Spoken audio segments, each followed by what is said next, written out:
सुबह करीब 5 बजे ओम ने अपनी झोपड़ी के बाहर हंगामा सुना और झटके से जाग गया। उन्होंने सभी ऋषियों को किसी चीज की ओर भागते देखा और भीड़ में वृषभपि और मिलारेपा को देखा। उसने झट से अपना लबादा पहना और उन्हें पकड़ लिया। सब कहाँ भाग रहे हैं? मुझे यकीन नहीं है, लेकिन कुछ भयानक हुआ है। उसे जल्द ही एहसास हुआ कि वे पहाड़ के दक्षिणी किनारे की ओर जा रहे थे, जहां वह अश्वत्थामा और परशुराम की पीठ को अस्पष्ट रूप से देख सकता था। ओम द्वारा उठाए गए हर कदम के साथ लहरों की दूर की आवाज तेज होती गई। क्या हुआ है? ये शोर कहाँ से आ रहा है? किसी ने मानसरोवर तोड़ा है।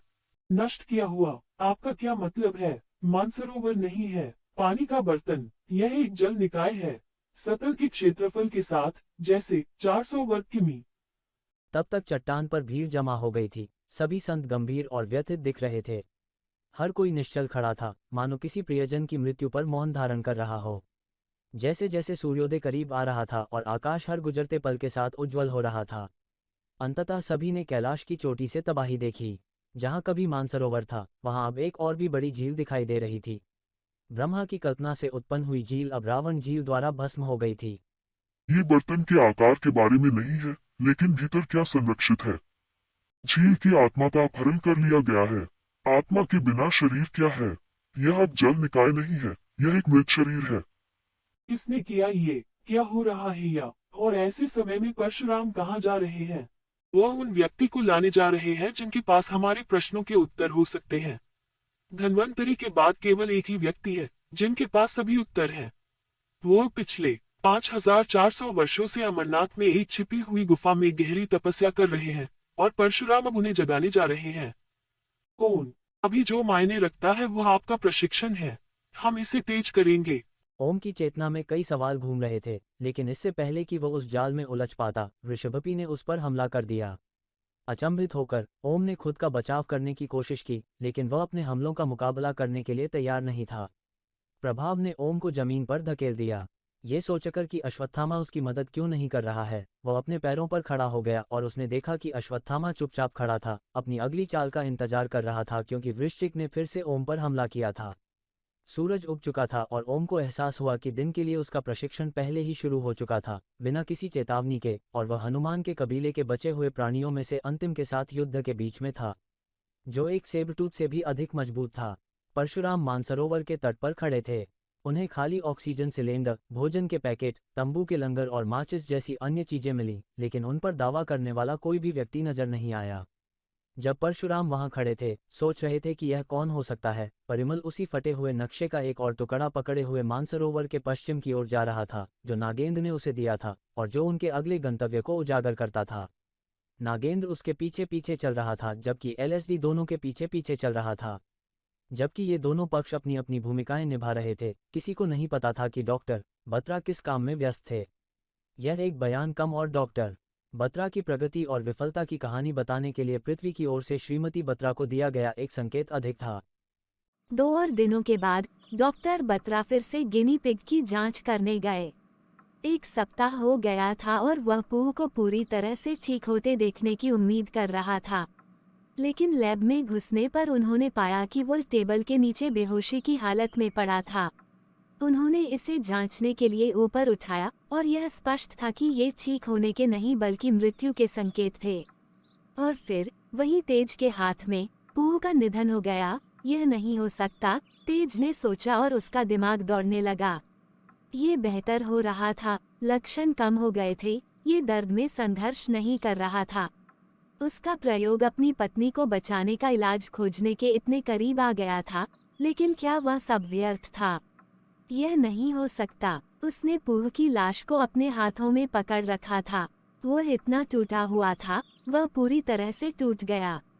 तेज एक वैज्ञानिक व्यक्ति थे जिन्होंने अपना पूरा जीवन चिकित्सा के क्षेत्र में समर्पित कर दिया था, और जिन्होंने शुरू में ओम की कहानियों पर विश्वास करने से इनकार कर दिया था, लेकिन फिर भी उन पर विश्वास किया था। वह ये सब मानता था, केवल अंत में हारने के लिए। वह खुद से नाराज था, परिस्थितियों से नाराज था, इस बात से नाराज था कि वह मुझे बचा नहीं पाएगा। रोष और हताशा की भारी सिसकियां उसके भीतर से फूट पड़ीं। उन्होंने वास्तव में रॉक बॉटम मारा था। मुझे दर्द से छटपटाता देख वो ऊपर लौटा। तमाम इंजेक्शन और दर्द निवारक दवाओं के बावजूद दर्द सहना नामुमकिन था, लेकिन तेज की पीड़ा मुझसे कहीं अधिक थी क्योंकि वह लाचारी की पीड़ा का अनुभव कर रहा था। मैं इसे उसके चेहरे पर देख सकता था। तेज, मैं इसे और नहीं सह सकता। आपको मुझे जाने देना चाहिए। मैं बुदबुदाया क्योंकि उसने मेरा हाथ मजबूती से पकड़ रखा था। तेज अपना दुख नहीं रोक सका। कमरे से बाहर निकलते ही उसकी आंखों से आंसू छलक पड़े। वो कुछ मिनटों के लिए तहखाने में चुपचाप बैठा रहा, अपने आप को शांत किया और दृढ़ता से उठा। उसने फ्रीजर खोल दिया जहां उनका ब्लड सैंपल रखा हुआ था। उसने बचा हुआ सारा खून एक सिरिंज में लिया, बेडरूम में आया और मुझे लाड़ प्यार किया क्योंकि उसके होंठ एक उदास मुस्कान में मुड़े हुए थे। कृपया तेज, मुझे इस दर्द से छुटकारा दिलाएं। मुझे मरने दो, कृपया। उसने नींद की 2 गोलियां निकाली और एक गिलास पानी ले आया। उसने मुझे सावधानी से तकिए पर बिठाया और उन्हें मेरे हवाले कर दिया। जैसे ही मैंने उन्हें निगला, तेज अपने आंसुओं में मुस्कुराया और मेरा हाथ निचोड़ लिया। मैं फिर से लेट गया और देखा कि उनका फिगर फीका पड़ रहा है। आखिरी चीज जो मुझे याद है, वह है उसकी तरफ हल्का सा मुस्कुराना। मुझे पता था कि तेज भी मुझे और अधिक पीड़ित नहीं देख सकता था और वो वास्तव में मुझे मुक्त कर रहा था। जब मैं सो गया तो उसने मुझे ओम के खून का इंजेक्शन लगा दिया। मात्रा कम से कम मुझे एक दर्द रहित मौत देने के लिए पर्याप्त थी, जैसा कि गिनी पिग में देखा गया था, अगर और कुछ नहीं। जैसे ही मैं दूसरी दुनिया में पहुंचा, वह मेरे बगल में बैठ गया। हॉट मॉनिटर के सपाट होने से मशीनों की बीप बंद हो गई। तेज कई दिनों तक मेरे पास जागता रहा, थकान के मारे मेरे पास ही सो गया। पृथ्वी की कथा के अनुसार परशुराम हिंदू तीर्थस्थल अमरनाथ की यात्रा के लिए पहलगाम शहर जा रहे थे, जो मानसरोवर के उत्तर पश्चिम में 683 किलोमीटर दूर था। इस बीच नागेंद्र अपने अगले गंतव्य 173 किलोमीटर दूर दक्षिण पश्चिम में छिप गए। अब जब हमने पहला शब्द सफलतापूर्वक हासिल कर लिया है और मानसरोवर हमेशा के लिए नष्ट हो गया है, तो यहाँ से अगले शब्द के निष्कर्षण की यात्रा जोखिम भरी होगी, क्योंकि वे अब सतर्क रहेंगे। हमें अब से और अधिक सतर्क रहना चाहिए क्योंकि वे पहले से ही हमारे लिए शिकार पर होंगे। यदि नहीं, तो वे शीघ्र ही शुरू हो जाएंगे। हमारी अगली मंजिल करीब है। अभी समय ठीक नहीं है। हमें अगले वर्धमान की रात को इस स्थान पर पहुंचना है। हमें तब तक दृष्टि से बाहर रहना चाहिए। उत्तर में परशुराम अमरनाथ पहुंच गए थे। अमरनाथ यात्रा केवल मई और अगस्त के महीनों के बीच भक्तों के लिए खुली रहती थी, क्योंकि उस अवधि के दौरान ही गुफा में बर्फ से बना शिवलिंग प्रकट होता था। ये फरवरी के मध्य का समय था, इसलिए आसपास कोई नहीं था और जगह बिल्कुल शांत थी। वो अंदर दाखिल हुआ और मुख्य क्षेत्र से तब तक चलता रहा जब तक कि वह गुफा के अंदर आखिरी सुलभ कोने तक नहीं पहुंच गया। वहां की दीवारें ऊबड़ खाबड़ थीं, जिनमें विषम दरारें थीं। उस कोने में चट्टानों में एक अगोचा उभार था। परशुराम ने अपनी हथेलियों से खुरदरी सतह को तब तक महसूस किया जब तक उन्हें एक विशेष स्थान नहीं मिल गया। उसने अपना परशु बुलाया और कुल्हाड़ी प्रकट हुई और अपने बट से चट्टान पर हल्के से प्रहार किया। कुछ टुकड़े बाहर गिरे और एक बंद आंख दिखाई दी। उसने अपने हाथ से इसके चारों ओर खुदाई करना शुरू कर दिया, चट्टानों को साफ किया जब तक कि एक ध्यानमग्न आकृति प्रकट नहीं हुई। यह वही आदमी था जिसकी तलाश में वह आया था, आंखें बंद करके चुपचाप बैठा हुआ। जितनी शताब्दियों तक वो वहां बैठा रहा, वो गुफा का एक हिस्सा बन गया था, पूरी तरह से प्रकृति के साथ एकीकृत हो गया था। उसका शरीर अधिकतर कंकाल जैसा था। उसकी पतली त्वचा पर छोटे छोटे कीड़े मकोड़े उगे हुए थे जो वहां रहते थे। उसके चेहरे के बाकी हिस्सों के साथ साथ उसके बाल भी मिट्टी और गंदगी से सने हुए थे। परशुराम ने उसे उसकी गहरी समाधि से जगाया और उस व्यक्ति ने अपनी आंखें खोलीं। उन्होंने परशुराम की ओर देखा और महसूस किया कि यह कोई जरूरी बात होगी, क्योंकि स्वयं परशुराम उनके सामने खड़े थे। वो चुपचाप अपने आगंतुक के बोलने का इंतजार करता रहा। मानसरोवर को राक्षस दल ने हरा दिया है। मानसरोवर की आत्मा गायब है। हमने मृत संजीवनी की पुस्तकें भी खो दी है। जबकि परशुराम ने बूढ़े व्यक्ति को कैलाश की स्थिति के बारे में जानकारी देना जारी रखा, नागेंद्र और उनकी टीम एक दूरदराज के होटल में पहुंची, जहां उन्होंने कुछ आराम करने के लिए एक छोटे से कमरे में जांच की। जबकि अन्य लोग बस गए, एलएसडी ने रहस्यमय झील पर शोध किया। उसे पता चला कि रूपकुंड एक उच्च ऊंचाई वाली हिमनदी झील थी, जो चट्टानों से घिरे ग्लेशियरों और बर्फ से ढके पहाड़ों से घिरी हुई थी और इसके किनारे पर पाए जाने वाले सैकड़ों प्राचीन मानव कंकालों के लिए व्यापक रूप से जानी जाती थी, जिससे हाल के दिनों में झील को कंकाल झील कहा जाने लगा। ये शव अभी भी उथली झील के साफ पानी में दिखाई देते हैं, लेकिन केवल 1 महीने के लिए, जब बर्फ पिघल जाती है। कंकालों की खोज के साथ साथ लकड़ी की कलाकृतियां, लोहे के भाले, चमड़े की चप्पलें और अंगूठियां भी मिलीं। रेडियो कार्बन डेटिंग ने निर्धारित किया था कि अवशेष दक्षिण में एक सुदूर बिंदु से थे। दक्षिण एशियाई वंश के सभी अवशेष सत्य युग के हैं।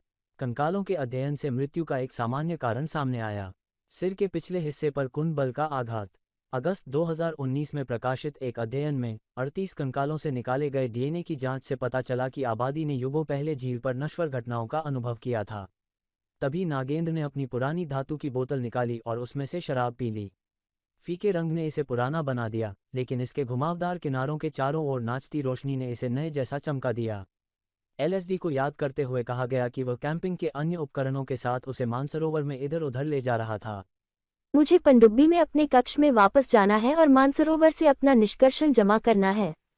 मैं कुछ दिनों में वापस आऊंगा। इस बीच तुम दोनों यहाँ रहो और सतर्क रहो। ऋषभपी ने ओम पर वार करना जारी रखा, जबकि अश्वत्थामा ने खुद को बचाने के लिए दूर से कई निर्देश दिए, लेकिन ओम टिक नहीं सका और क्रूर वार झेलता रहा। निराश अश्वत्थामा ने ऋषिकपि को रोका और ओम की ओर बढ़ गया। तुम मेरे निर्देशों का पालन क्यों नहीं कर रहे हो? आपकी एकाग्रता कहाँ है? हमारे पास समय नहीं है, ओम। और मैंने सोचा कि हम केवल मुट्ठी भर पुरुष हैं जिनके पास समय है। तुम नहीं समझते, मुझे करना होगा। आप ठीक कह रहे हैं, तो मुझे समझने में मदद करें। मुझे जवाब दो, साफ साफ बताओ क्या चल रहा है। मेरे ध्यान में बाधा डालने वाले 100 प्रश्न हैं। इस अतार्किक प्रशिक्षण से अधिक दबाव वाले प्रश्न परशुराम ने आपको मुझे समझाने के लिए कहा है। ठीक है, आओ बैठो। मुझे बताओ, तुम्हें क्या परेशान कर रहा है? यहाँ क्या हो रहा है? मैं परशुराम जितना नहीं जानता, लेकिन इतना जानता हूँ कि संजीवनी आपसे चुराई गई थी और यह अमरता की प्रक्रिया के लिए नहीं की गई थी। आपका क्या मतलब है? वह आदमी जिसके पास आपके कई सवालों के जवाब हैं, अगर सभी नहीं है, तो उसे परशुराम के साथ यहाँ आना चाहिए। मैं वादा करता हूँ कि मैं ये सुनिश्चित करूंगा कि आपको उनके पास सभी उत्तर मिले। लेकिन तब तक मेरे दोस्त कृपया मेरे साथ सहयोग करें और कृपया अपने प्रशिक्षण पर ध्यान दें। हमारे पास पहले से ही समय कम चल रहा है और बर्बाद किया गया हर मिनट बेशुमार जानों के नुकसान के साथ साथ हमारी हार भी हो सकता है। क्या हम फिर से शुरू कर सकते हैं? मेरे साथ आइए।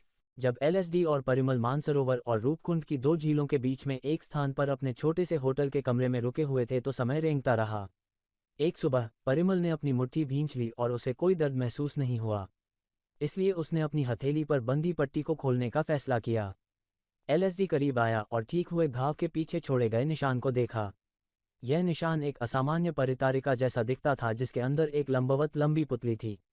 आप जानते हैं, आपके हाथ पर यह निशान एक तरह की आंख की विकृति जैसा दिखता है जिसे कोलोबोमा कहा जाता है। यह एक ग्रीक शब्द से लिया गया है जिसका अर्थ है दोष।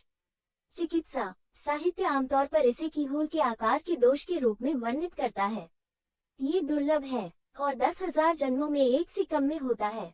इंसानों के अलावा यह असामान्यता बिल्लियों में भी पाई जाती है, लेकिन कुछ सांपों के लिए यह एक सामान्य घटना है। एक विशिष्ट नस्ल है जिसे वाइन स्नेक कहा जाता है। मेल सांपों में ये कीहोल के आकार की पुतली होती है जो उन्हें ध्यान केंद्रित करने में मदद करती है और अन्य सांप प्रजातियों की तुलना में बेहतर दूरबीन दृष्टि प्रदान करती है। उनके मुंह के पिछले हिस्से में बड़े हुए दांत हैं, लेकिन वे कोबरा की तरह जहरीले नहीं हैं। फिर भी अपने शिकार को वश में करने के लिए काफी जहरीले हैं। तुम ये सब कैसे जानती हो?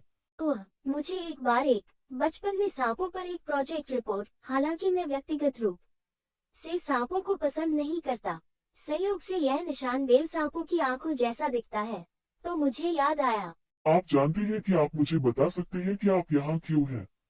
तुम नागेंद्र के लिए काम क्यों कर रहे हो? और मैं आपको ये क्यों बताऊं? देखो, हम नागेंद्र के लक्ष्य की ओर एक साथ काम कर रहे हैं। हम एक दूसरे के साथ सोए हैं, चाहे शुरुआत में ये कितना भी अजीब क्यों ना हो। इस बात की अच्छी संभावना है कि आपने मेरे बच्चे को जन्म दिया होगा, जो समान रूप से हमारा होगा। ऐसा लगता है कि यह जुड़ाव पहले से ही एक आजीवन रिश्ते में बदल गया है। हमारे पास इसे मजबूत करने का समय है।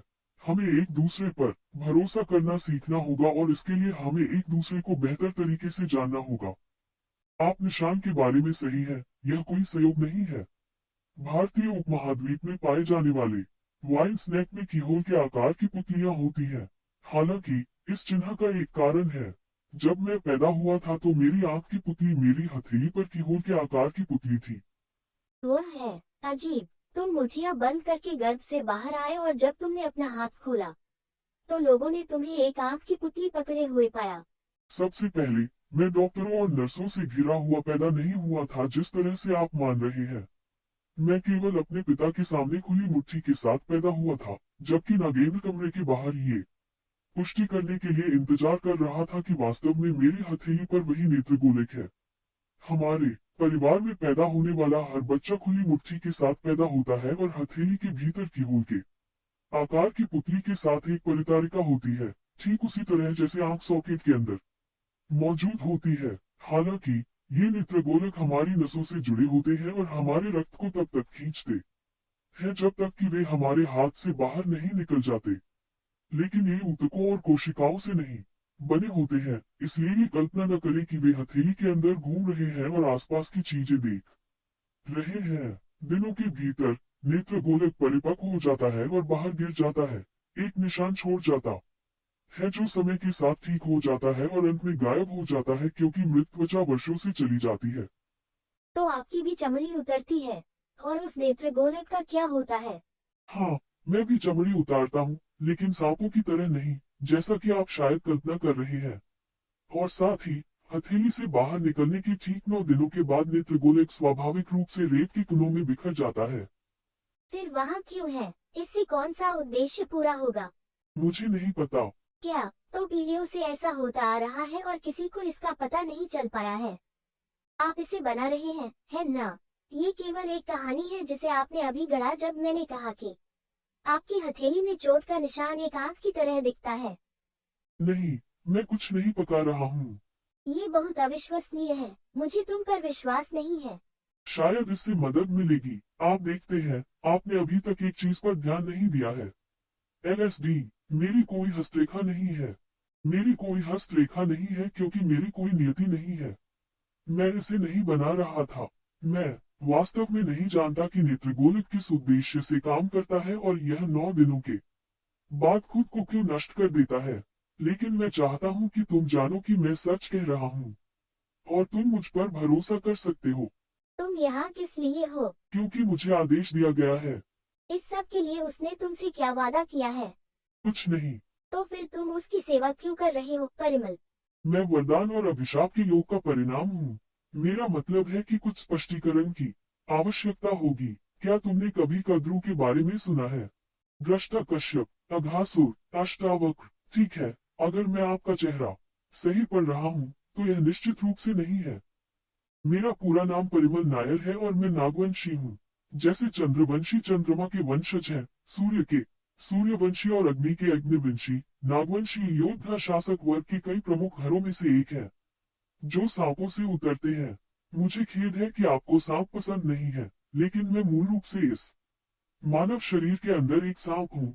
LSD नागवंशियों को प्राचीन भारत की नाग पूजक जनजाति के रूप में जाना जाता है।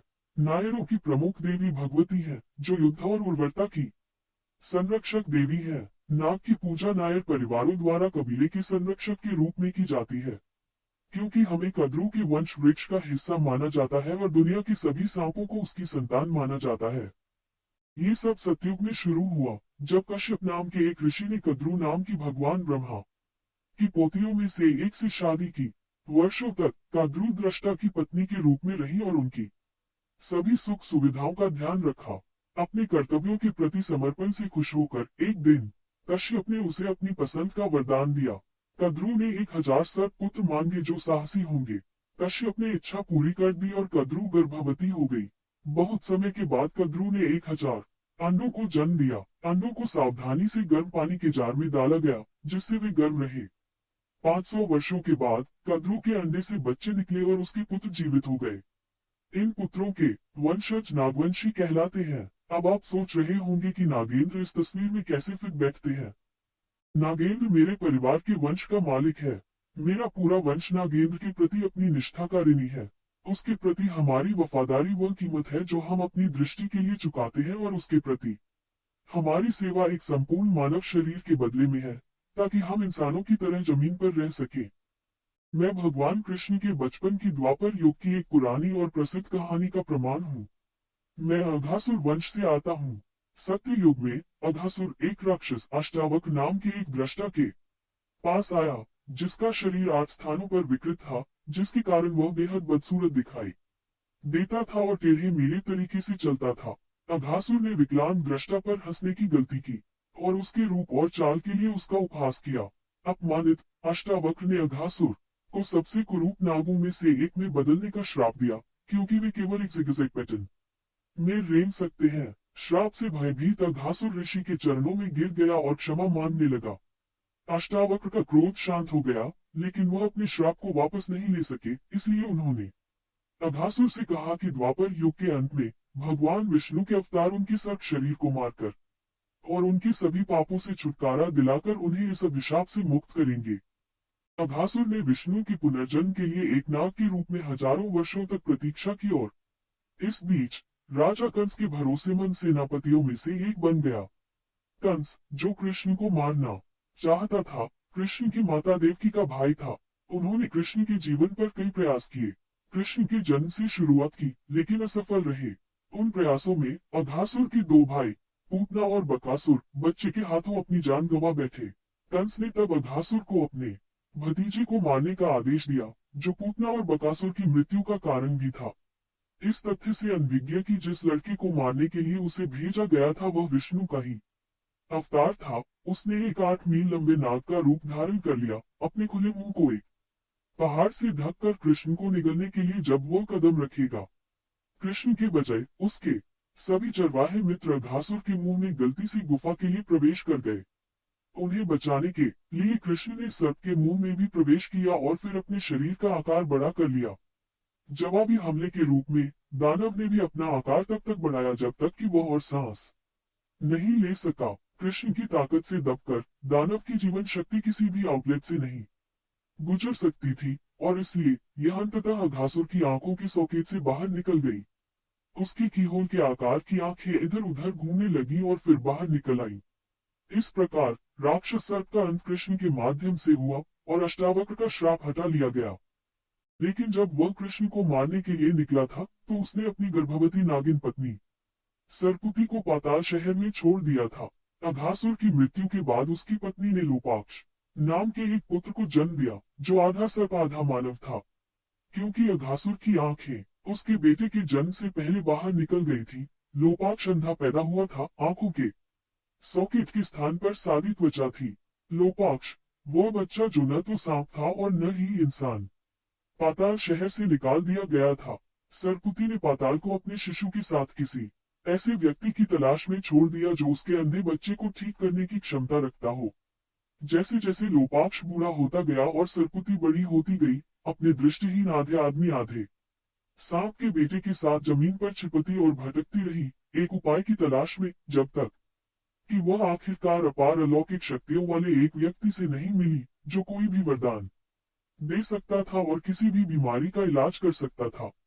जब मात्र से वह आदमी एक काले शेर के पास एक झील के पास बैठा था, जो एक चमकदार और अमीर काले अयाल को दिखा रहा था। शेर राजसी ढंग से उठ बैठा, जो बेहतरीन जानवरों को डराने के लिए काफी था। लेकिन जब आदमी ने शेर की पीठ को सहलाया, तो वह अपने मालिक द्वारा बिल्ली को सहलाए जाने की तरह धीरे से घुरघुराने लगा। उस आदमी ने इसे कालो बंधन कहा, क्योंकि यह वास्तव में उसका पालतू जानवर था।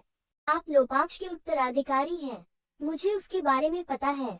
सरपुती जिस व्यक्ति से मिली, वह स्वयं नागेंद्र था, जो देवी देवता धन्वंतरी द्वारा बनाई गई चोरी हुई मृत संजीवनी की तलाश कर रहा था। जब तक सरपुती उससे मिली, उसकी हताशा इतनी तीव्र थी कि वह कोई भी कीमत चुकाने को तैयार थी। नागेंद्र ने कहा कि वह लड़के को दृष्टि और मानव का पूरा शरीर दोनों दे सकता है, जिसके बाद उसे कभी भी अपने सर्प रूप में वापस नहीं आना पड़ेगा और भूमि पर रह सकता है। लेकिन बदले में सरपुती उसे एक शपथ देगी जो उसके सभी उत्तराधिकारियों द्वारा सम्मानित किया जाना है। अगर कभी किसी ने इस शपथ को तोड़ने की कोशिश की तो पूरा वंश बर्बाद हो जाएगा। अपने बेटे की भलाई के लिए हताश नागिन माँ ने बिना ये पूछे कि शपथ क्या थी, सहमति दे दी। नागेंद्र ने अपनी शक्तियों का प्रयोग किया और अंधे लोपाक्ष ने 32 वर्ष की परिपक्व उन्होंने पहली बार अपनी माँ को देखा। नागेंद्र का ऋणी लोपाक्ष ने उसके पैर छुए और एहसान के लिए उसे धन्यवाद दिया। तुम्हें ये सब कैसे पता चला? खैर, असल में नागेंद्र मुझे सोने के समय की कहानी के रूप में सुनाया करते थे। यह कोई एहसान नहीं बल्कि एक वस्तु विनिमय था। नागेंद्र ने सरपुती को उनका वादा याद दिलाया और लोपाक्ष से कहा कि अब उनकी माँ शपथ लेंगी और उनके सहित उनके सभी उत्तराधिकारी इसे रखेंगे। क्या शपथ थी? शपथ ही मुझे आज तक नागेंद्र से जोड़ती है।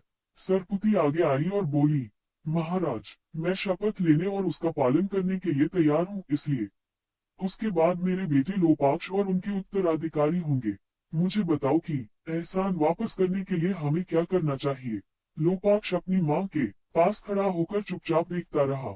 नागेंद्र ने कहा, सबसे पहले सरपुती, तुम इस एहसान को कभी वापस नहीं कर पाओगे क्योंकि मैं तुम्हें कभी ऐसा नहीं करने दूंगा। आप युद्ध और उर्वरता की संरक्षक देवी भगवती की पूजा करते हैं। अब से तुम केवल युद्ध के लिए उसकी पूजा करोगी, क्योंकि लोपाक्ष और उसके बाद प्रत्येक वयस्क को एक ही संतान होगी, जिसके बाद वे हमेशा के लिए अपनी प्रजनन क्षमता खो देंगे। हर बच्चा मरते दम तक निस्वार्थ बिना किसी विकल्प के मेरी सेवा करेगा और केवल मैं ही उन्हें इस शपथ से मुक्त करने का अधिकार रखूंगा।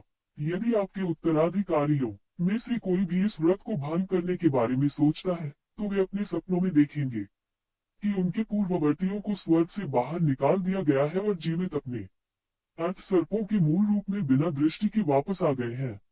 एक चेतावनी के रूप में उनके सपनों में उन्हें पृथ्वी के गड्ढों में वापस जाने या बिना वारिस के मरने के लिए मजबूर किया जाएगा। इस प्रकार वंश को नष्ट कर दिया जाएगा और उनके सभी पिछले बलिदानों को व्यर्थ कर दिया जाएगा। ये सब उनकी वास्तविकता बन जाएगा यदि उनके सपनों से आगाह किया गया व्यक्ति अभी भी मुझे धोखा देना चाहता है। आपकी दृष्टि और आपका मानव शरीर मेरी सेवा करने के लिए आपको मिलने वाले पुरस्कार है, जो कि जब भी आप सेवा करना बंद करते हैं तो वापस ले सकते हैं। इस प्रकार हर बार जब कोई उत्तराधिकारी शपथ लेता है तो ये पूर्वजों को हमेशा के लिए राहत देता है, उन्हें उनके शेष जीवन के लिए एक अंधे बूढ़े सांप में बदल देता है। आप कैसे निश्चित हो सकते हैं कि शपथ बाध्यकारी है और यह सिर्फ एक नहीं है? किस्सा पीढ़ियों से चला आ रहा है। क्योंकि मैंने एक आदमी को अपनी आंखों की रोशनी खोते और सांप बनते देखा है। उसके दाह संस्कार से पहले यह मेरे पिता थे। जब वह हमें मुक्त करता है तो हम सांपों में बदल जाते हैं। वही शपथ हमारे कबीले में अगले को देते हैं। मैंने शपथ लेते समय अपने पिता को अंधे सांप में बदलते देखा है। मेरे सभी पूर्वजों का यही भाग्य था और यह मेरा भी होगा और हमारे बच्चे का भी। हम खुली मुट्ठियों के साथ आते हैं, बिना हस्तरेखाओं के, बिना नियति के और हाथों के बिना दुनिया छोड़ देते हैं, उसी रूप में जिससे हम जीवन भर बचते रहे हैं। अब आप जानते हैं कि हमारी हथेलियों पर रेखाएं क्यों नहीं होती, क्योंकि हम देवताओं द्वारा नहीं बनाए गए हैं और हम कभी भी हाथों के योग्य नहीं हैं। और सपने के बारे में क्या आपने इसे भी देखा? नहीं, मैंने अपने प्रभु को धोखा देने के बारे में अपने बेतहाशा सपनों में नहीं सोचने के लिए पर्याप्त देखा है। अब तुम्हारी कहानी क्या है? वो उनके अनुमान से जल्दी लौट आया था और परिमल का एलएसडी से पूछा गया प्रश्न अनुत्तरित रह गया था। उन्हें ये भी आश्चर्य हुआ कि वे इतनी जल्दी क्यों जा रहे थे, क्योंकि अगला अर्धचंद्र आने में अभी कुछ दिन बाकी थे। लेकिन उनमें से किसी में भी सवाल उठाने की हिम्मत नहीं थी। वे जानते थे कि सही समय आने पर उन्हें अपने उत्तर मिल जाएंगे। जल्द ही उनके बैग पैक हो गए और एलएसडी उसकी पीठ पर झूलने ही वाली थी कि तभी नागेंद्र उसके पास आया और उसे परिमल के सामने एक गर्भावस्था परीक्षण किट सौंपी। ये स्पष्ट था कि नागेंद्र क्या जानना चाहता था, इसलिए वह इसे लेकर वॉशरूम चली गई।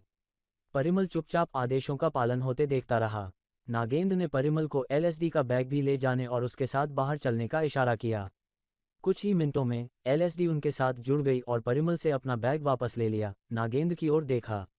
मैं गर्भवती हूँ। कुछ ही देर में वे दूसरे शब्द की तलाश में अपने अगले गंतव्य की ओर बढ़ रहे थे।